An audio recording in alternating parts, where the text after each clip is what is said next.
A recent study shows a link between alcohol consumption and 750,000 cancer cases worldwide in 2020, and men made up 77% of alcohol-related cancer cases.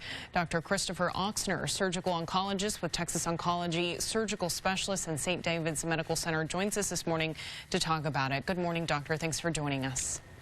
Hi, good morning. Thanks for having me. Doctor, tell us a little bit more about the study. What was your reaction, especially given we've seen an increased number of people consuming alcohol during this pandemic?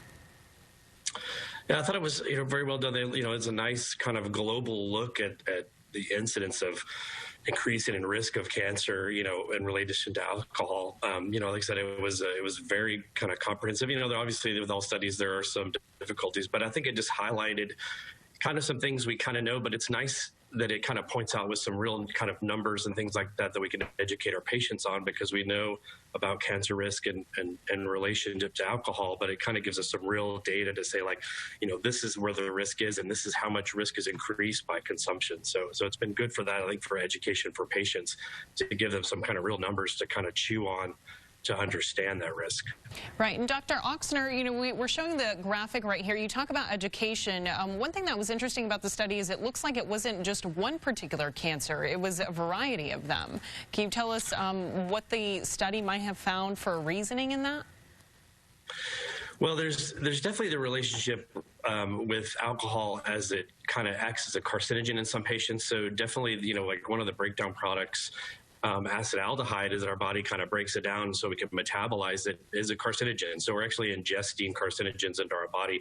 The other interesting thing, they didn't really focus on it, but also known as a relationship to smoking. And so there's even kind of can talk about it that, is there some synergy related to smoke and alcohol? So so it's not just that it's, some people think it's just related to, it's cirrhosis related to the liver or whatever, but no, it's this real carcinogen that's actually in your body that your body's breaking down to, that can affect multiple things. And these were like, some of the larger well-known cancers, but there's definitely some other risk potentially with other cancers even beyond these.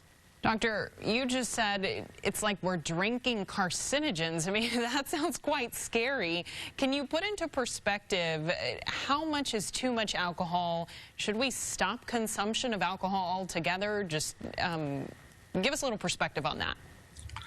Yeah, I mean, it's definitely, I guess, the real answer is no. I mean, it's very hard, right? I mean, we are exposed to things in our general life, and so obviously, we've already seen with prohibition, abstinence is not 100%, but it's more about the quantity. So, like that kind of recommendation is a couple of drinks for men, 1 drink for women a day. But as you increase the amount, and this was directly correlated in the study, so as you start going from a moderate drinker to a heavy drinker and everything like that, definitely your risk increases. So you expect everyone to stop drinking, to know, but I think it's just important to highlight, this is what we talk about when we say, limit things, moderation, things like that, because definitely as you overdo certain things, specifically drinking, you're going to increase your risk significantly. And then the other argument is like, well, my friend had cancer, but he never drank. Well, this is just a risk. So there's a lot of things that interplay with cancer, but definitely, depending on your history and knowing these risks, what you can do to be healthy and limit these risks is very important. And like I said, this is just one aspect talking about cancer, but obviously that goes to a broad kind of topic about how we can do things to be healthy in our life and our lifestyle changes and things like that. Right. It sounds like, bottom line, everything in moderation. Maybe get outside, take a little fresh air, eat some veggies. Yeah. It's funny. It's like I laugh sometimes when I discuss this with patients, because it's like one of those things that's like very obvious. It's like if you live healthy as you can, then you have a potential. You're going to reduce some of these risks, right? So absolutely, exercise, diet.